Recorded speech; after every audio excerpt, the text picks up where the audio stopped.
एक पत्र में लिखा एक बहन ने, संतोषी साहू,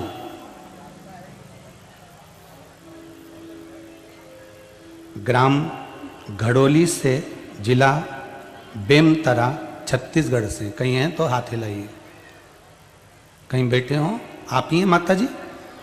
एक बार जोरदार ताली बजाकर हर हर महादेव बोलो, हाथ उठा के बोलो दीजिए हर हर महादेव। आपने पत्र में लिखा है माता जी कि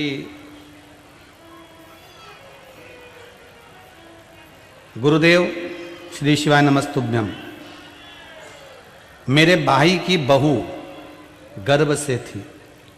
गुरुदेव, वो गर्भ से थी और अचानक उसका बीपी कुछ गड़बड़ हो गया, हॉस्पिटल में भर्ती कर दिया गया और डॉक्टर ने साफ साफ बोल दिया मां या बच्चे में से कोई एक बचेगा। कुछ कारण था, आपने पत्र में लिखा है दीदी। तब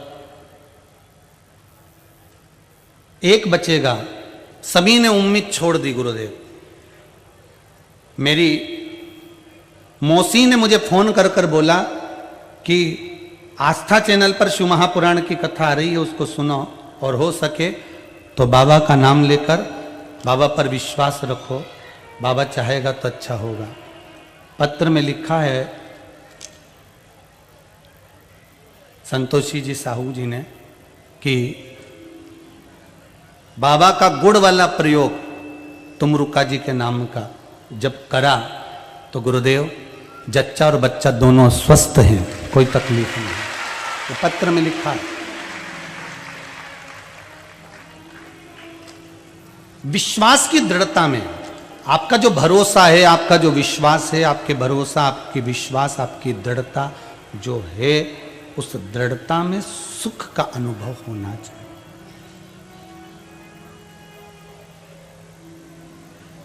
उस दृढ़ता में सुख का अनुभव हो, आप सुख का अनुभव।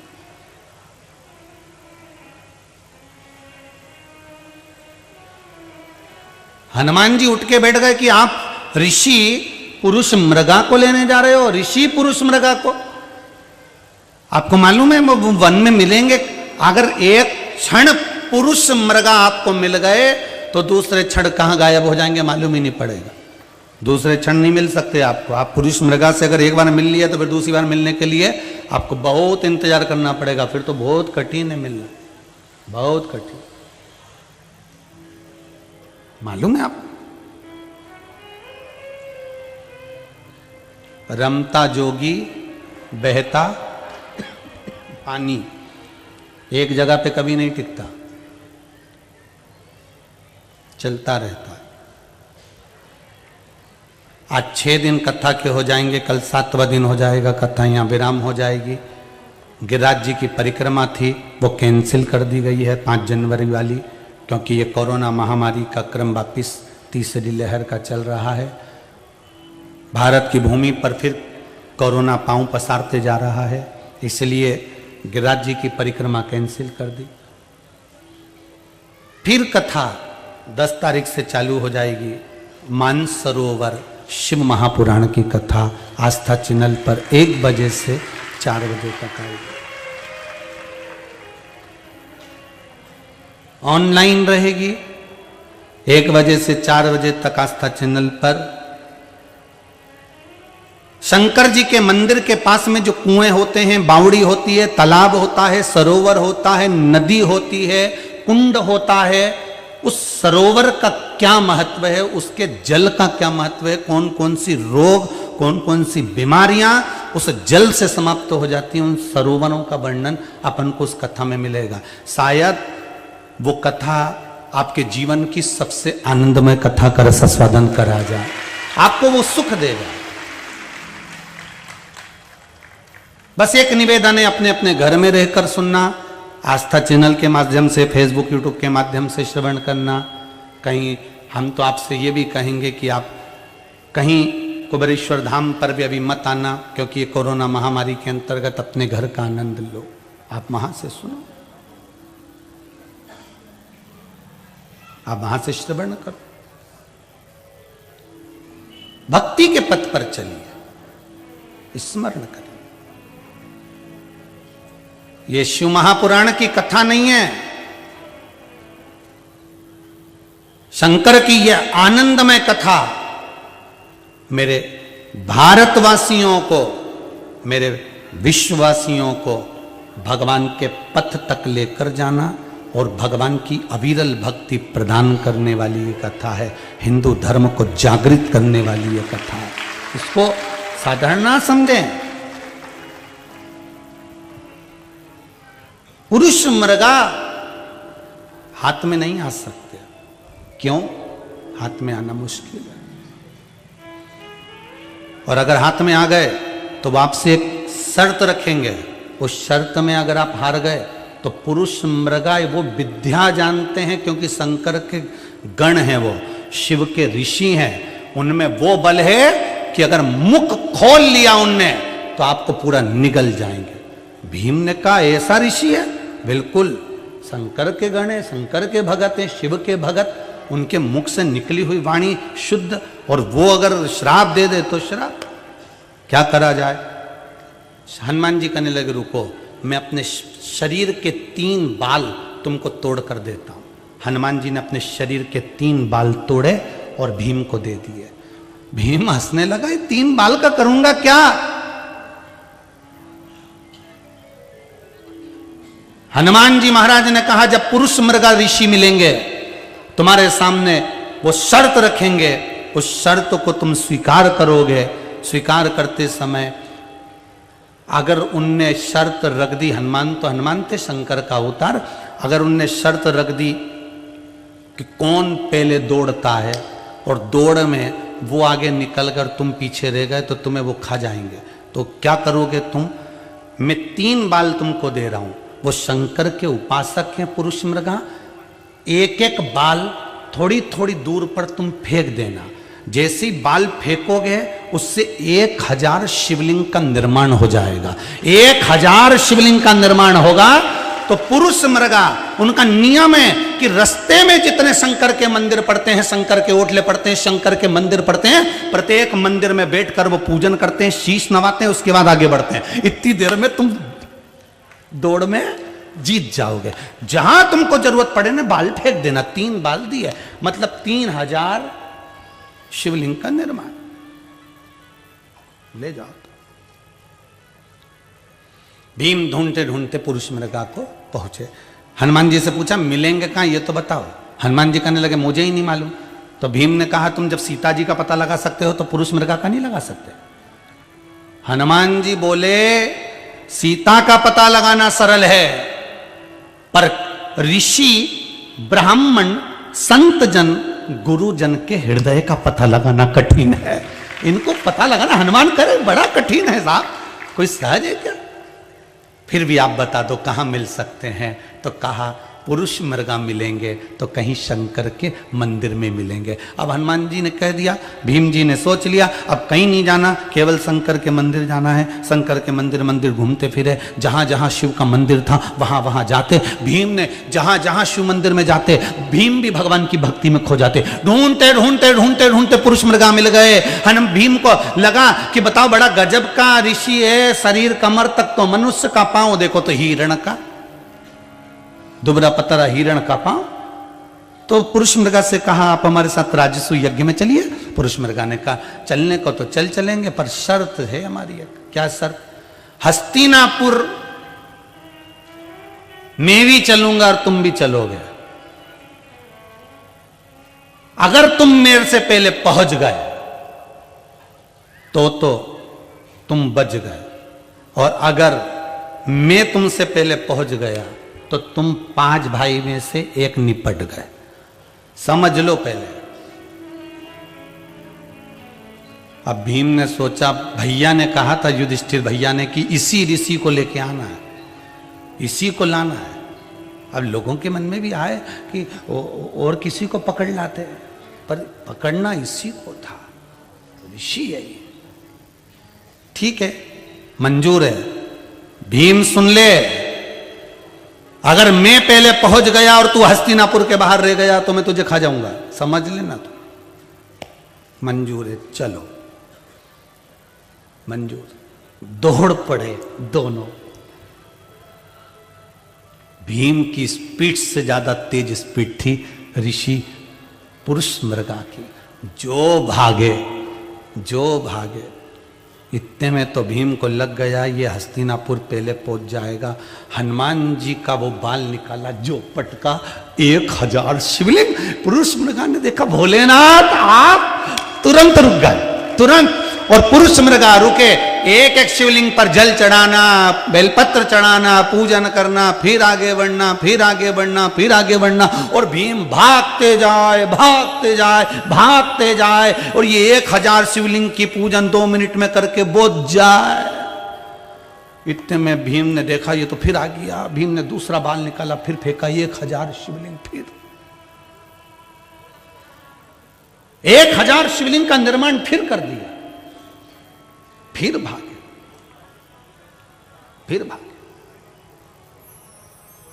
आखिरी में 3003 बाल से शिवलिंग का निर्माण करते करते तो भी भीम हस्तिनापुर पहुंच गए और पुरुष मृगा उससे पहले पहुंच गए। और उससे पहले जैसे पहुंचे बस दोनों के पांव रहने ही वाले थे। और इतने में पुरुष मृगा के दोनों पांव पहुंचते और भीम का एक पांव अंदर रखा गया और एक पांव बाहर रह गया हस्तिनापुर से। पुरुष मृगा ने कहा भीम अब तू तो गया। भगवान कृष्ण ने पूछा क्या बात है ऋषिवर, भीम का अंतिम समय आ गया। ऋषिवर क्यों, शर्त लगी थी, पहले पहुंचना था, इसका पहले नहीं पहुंचा। निर्णय कौन देगा, पहले नहीं पहुंचने का और पहुंचने का निर्णय कौन देगा। ऋषि पुरुष मृगा ने कहा आपके यहां पर धर्मराज रहता है, उसको बुलाओ, धर्मराज युधिष्ठिर को बुलाओ, निर्णय वो देगा क्या करना है। भगवान कृष्ण ने कहा युधिष्ठिर बताओ। शिव भक्त पुरुष मृगा कह रहे हैं कि भीम को खाना है क्योंकि ये बाहर रह गया था। युधिष्ठिर ने कहा गुरुवर ये लाइन के अंदर इसका एक पांव पहुंच गया था, एक पांव बाहर था, आप चाहें तो आधा इसको निपटा जाओ, आधा खा। आप चाहें तो आधा इसको निपटा लें, आधा खा लें। पुरुष मृगा ने कहा धर्मराज युधिष्ठिर तुम्हारा निर्णय बहुत अच्छा लगा, वर देता हूं भीम, चल अंदर पहुंच के राजस्व यज्ञ करते हैं, चल। शिव भक्त है, शंकर का उपासक।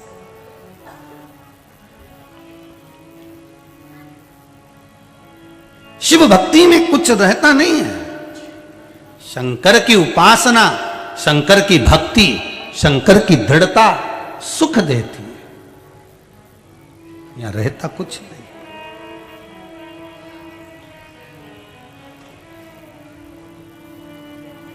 विचार करिएगा जरा, भक्त, शिव भक्त, पुरुष मृगा जो शंकर की अविरल भक्ति में, शिव की अविरल भक्ति में डूबे हुए।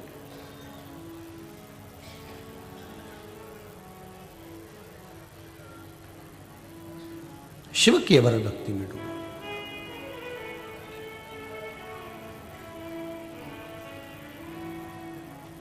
महाराज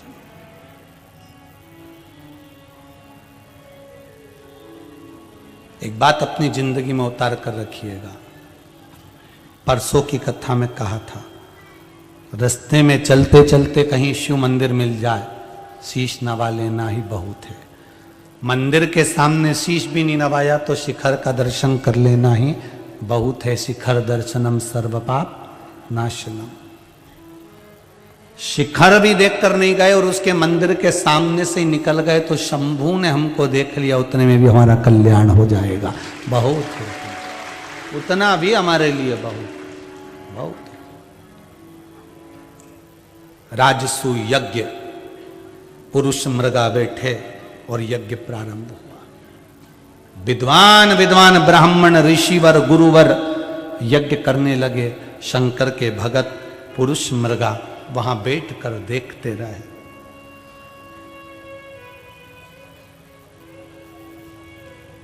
शंकर के जो भक्त होते हैं वो जरा बोलते चालते कम ही है, उनको कोई मतलब नहीं रहता। वो अपनी मस्ती में रहते हैं, अपने ठाट में, अपने आनंद में भजन करा, स्मरण करा, दो भोजन करा, रोटी खाए, पानी पिया, चले। उन्हें कोई मतलब नहीं किसी से। आग लगे बस्ती में अपन रहो। शिव भक्त होता ही ऐसा, पुरुष मृगा को कोई मतलब नहीं।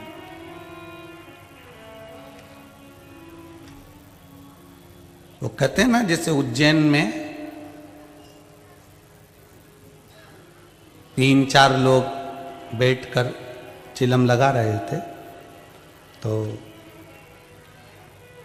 भगवान भोलेनाथ जी ने सोचा चलो आज अपन भी महाकाल मंदिर से बाहर निकलते हैं और इन भक्तों के बीच में बैठ जाते हैं। वो भी बैठ गए। अब सब चिलम वालों में एक बात तो है, वो एक ही चिलम से सब निपटा जाते हैं। लगाई ले, लगाई ये ले। अब सब एक दूसरे को दिए, शंकर जी के पास पहुंच गई। शंकर जी ने भी जो एक बार में दम लगाई तो चिलम का अंदर का सारा माल ही गया। अब दूसरे के पास जैसी पहुंची, उनने जो लगाई, तो उनने जो शिव जी ने लगाई तो उनसे पूछा चढ़ी? शिव जी बोले नहीं चढ़ी।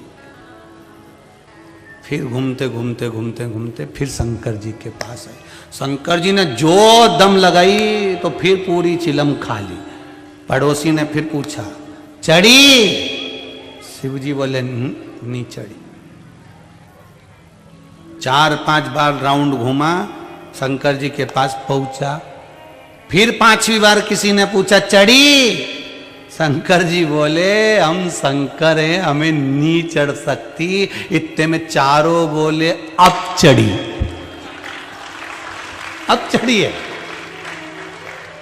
जब खुद में शिव नजर आने लगता है, स्वयं के भीतर शंकर नजर आने लगता है। रोम रोम में 3.5 करोड़ रोम छिद्र ये मनुष्य के शरीर में, एक एक रोम रोम में, श्वास में, धड़कन में, हृदय में, नाड़ियों में, नस नस में जब शंकर नजर आने लगे तब समझ लेना कि शिव महापुराण पूरी चढ़ चुकी है। शिव महापुराण अब चढ़ गई महाराज, शंकर की पुराण अब चढ़ी। क्यों रे भैया? एक बात बताओ जरा, अच्छे से बताना। जितने लोग कथा सुन रहे हो बड़े दिल से बोलना हो। भागवत पुराण जब मंदिर से उठाते हैं, कहीं से लेके आते हैं तो सिर पे रख के लाते हैं। बोलो सही है कि गलत है? अच्छे से बोलो, सही है ना? अरे ओ धान के कटोरे वालों, अच्छे से तो बोलो, सही है? तो सिर पे लाते। रामायण लेके आते, रामचरितमानस तो कहां पे लेके आते हैं? सिर पे। शिव पुराण लाते सिर पे, विष्णु पुराण सिर पे, गंगा जी, नर्मदा जी सिर पे। ठीक है? और किसी को तो सिर पे नहीं लाए ना। धर्म पत्नी के लाए तो क्या सिर पे लाए हैं? बाजू से लाए ना।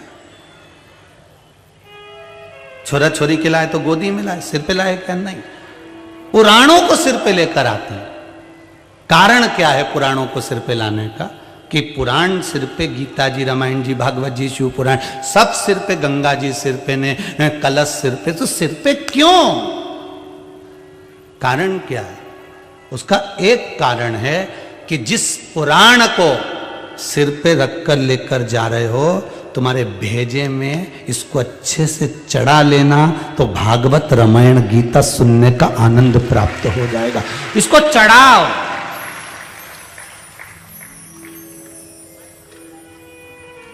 भीतर चढ़ना चाहिए ये साहब। और कितनी सुंदर बात की, अहंकार में तुम मत चढ़ना, पुराण को सिर पर चढ़ा लेना। नहीं तो भारत के 10 लोग घूमने के लिए अमेरिका गए। अमेरिका में जाके उन्होंने मैनेजर से कहा हमको होटल का रूम दे दो। मैनेजर ने कहा 100 मंजिल ऊपर है। तो 100 मंजिल ऊपर काहे से जाएंगे? लिफ्ट से चले जाना। ठीक है, दे दो। उनने रूम ले लिया तो 100 मंजिल ऊपर लिफ्ट से जाते। और एक दिन कहीं घूमने गए, वापस आए तो लाइट चली गई। उनसे मैनेजर से पूछा ऊपर कैसे चढ़ेंगे, तो क्या सीढ़ियां लगी है, चढ़ जाओ। तो उन्होंने कहा दादा ऊपर तो चढ़ जाएंगे तो इससे ऊपर पहुंच जाएंगे, पैदल चले गए तो पैदल जाओ। अब बेचारे घबरा गए, पैदल कैसे जाए।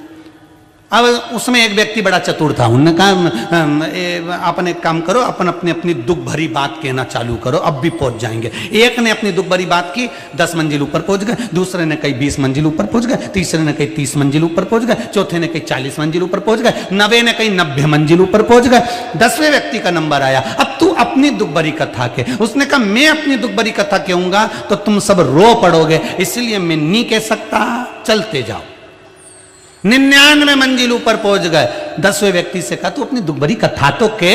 उसने कहा मेरी दुख भरी कथा केवल इतनी है कि कमरे की चाबी नीचे रेगी है, बस एक ही दुख भरी कथा है। सबने जूता निकाल के जो सटासट देना चालू करा। बापड़ा पहले नहीं बोला तो क्या नंबर तो आए। अब नंबर का इंतजार करा, बताओ ऊपर जाके वापस नीचे आना पड़ा चाबी के लिए।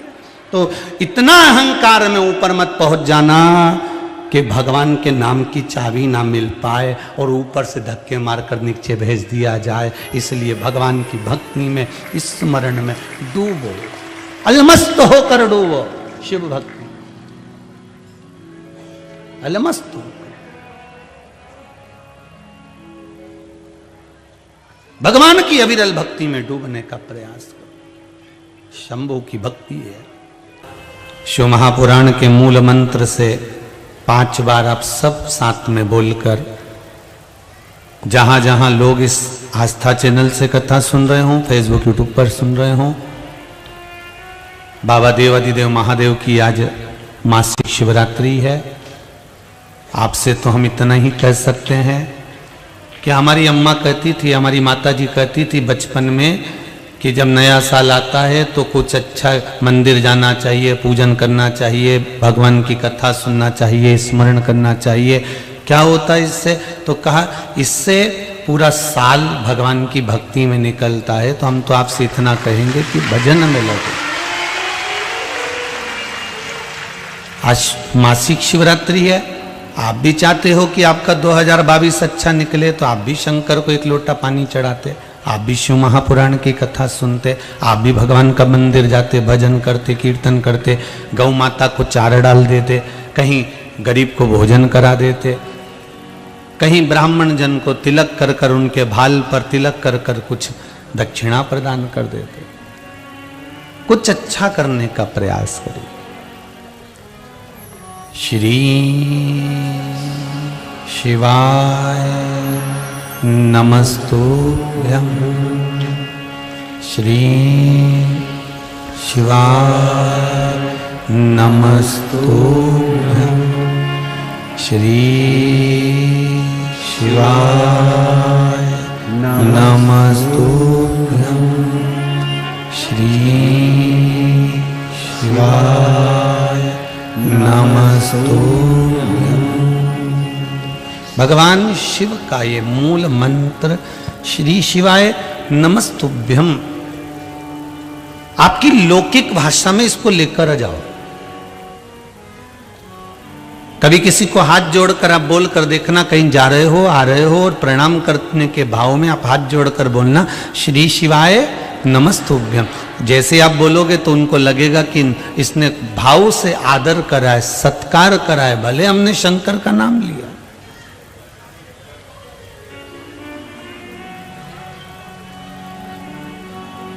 आप भगवान की पूजन करते समय आपको कोई मंत्र याद हो ना हो, भगवान की अर्चना करते हुए कोई आपको अनुष्ठान याद हो ना हो, पर 1 लोटा पानी भी अगर आप शंकर जी को चढ़ा रहे हो और श्री शिवाय नमस्तुभ्यम का जाप कर रहे हो, ओम नमः शिवाय पंचाक्षर मंत्र जप रहे हो, महामृत्युंजय मंत्र जप रहे हो, राम नाम, कृष्ण नाम, शिव नाम जप रहे हो, तो समझ लेना आपको मंत्र भले याद ना हो तो भी आप शंकर का पूरा अनुष्ठान कर रहे हो, आप शिव की भक्ति पूर्ण धारण कर रहे हो।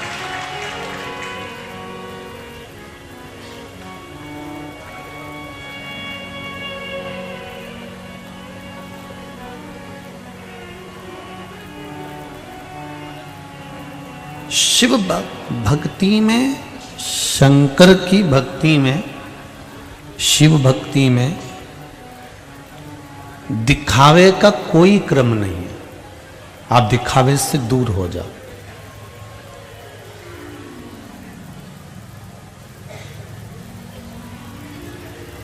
महाराज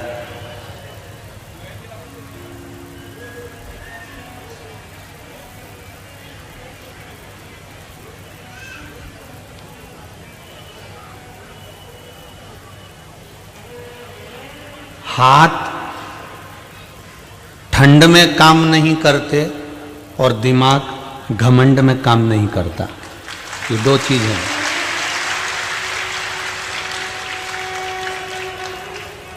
ज्यादा ठंड इन हाथों को लग जाए तो हाथ काम नहीं करते, और ज्यादा घमंड इस बुद्धि में आ जाए, इस विवेक में आ जाए, कहीं अहंकार समाहित हो जाए तो दिमाग काम नहीं करता।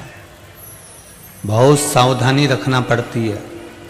कथा में पहले कहा है धन, स्त्री और आपकी प्रशंसा, आपकी बड़ाई, इससे दूर हो जाओ।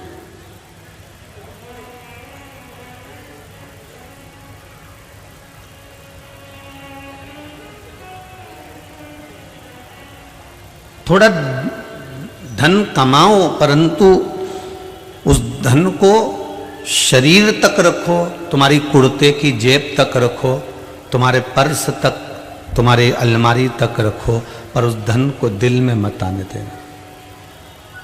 स्त्री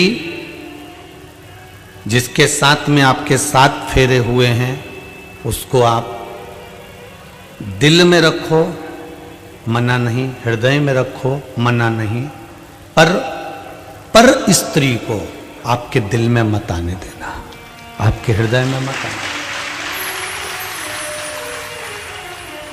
पर स्त्री को आपके हृदय में ना, और आपकी प्रशंसा, आपकी बड़ाई, ये शरीर से भी दूर रखो और दिल से भी दूर रखो। आपको ना शरीर में प्रशंसा चाहिए, ना दिल में प्रशंसा चाहिए। आप तो शिव भक्ति का एक आनंद अपने जीवन में रखो कि हमको 1 लोटा पानी शंकर को चढ़ाना है, और अभिमान से दूर हट के चढ़ाना है।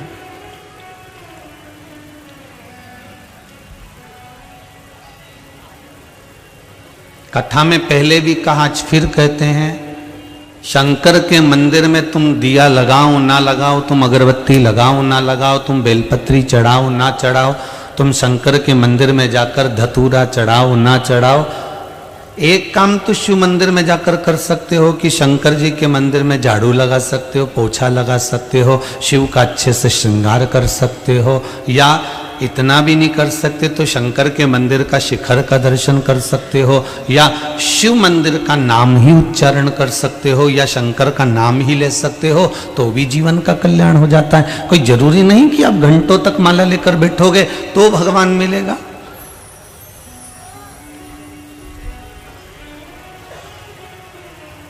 शंभु शरणे पड़े मांगू घड़ी रे घड़ी, दुख काटो दया करी ने दर्शन आपो, दया करी ने दर्शन आपो। भगवान शंकर की भक्ति, शिव का स्मरण, शिव को दिया गया 1 लोटा पानी, शंकर को चढ़ाया गया 1 चावल का दाना, शंकर को समर्पित करी गई 1 बेलपत्र, शंकर को चढ़ाया गया 1 पुष्प जीव का कल्याण कर देता। साधारण मनुष्य तो वैसे ही तर जाता है साहब। हजारों हजार पाप हमारे अगर एकाग्रित भी हो जाएं, 12 महीने शिवरात्रि आती है। बोलो आती कि नहीं आती? हर महीने शिवरात्रि आती है, प्रत्येक महीने शिवरात्रि आती है। अगर हमारे पाप अगर एकत्रित भी हो गए बहुत सारे, तो शिवरात्रि के दिन मात्र शंकर का दर्शन कर लेने पर, शंकर के मंदिर में एक सफेद पुष्प शिव को चढ़ा देने पर, शंकर को एक बेलपत्र समर्पित कर देने पर, शिव को एक लोटा पानी समर्पित कर देने पर भी हमारे सारे पाप जलकर भस्म हो जाते हैं, संपूर्ण पाप।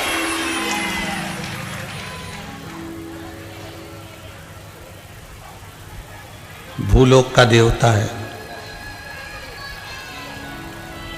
भूमंडल पर, पृथ्वी पर ब्रह्मा ब्रह्मलोक में निवास करते हैं, भगवान विष्णु बैकुंठ लोक में रहते हैं, और पृथ्वी लोक का देव है देव अधिदेव महादेव। ये मृत्यु लोक का देव है।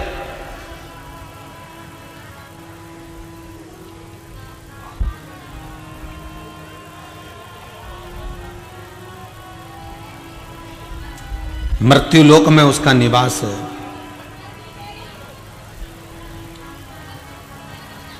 और अगर मृत्यु लोक में उसका निवास है तो मृत्यु लोक के लोगों को, मृत्यु लोक में रहने वाले जीवों को, मृत्यु लोक में जन्म लेने वाले मनुष्य हो, जलचर हो, थलचर हो, वायुचर हो, उसका कल्याण करने की जवाबदारी भी उसकी है, कोई दूसरा नहीं कर सकता। तेरा ही दिया मैंने खाया पिया है, तेरा शुक्रिया है, तेरा शुक्रिया है। मुझे भोले बाबा ने बहुत दे दिया है, तेरा शुक्रिया है, तेरा शुक्रिया है।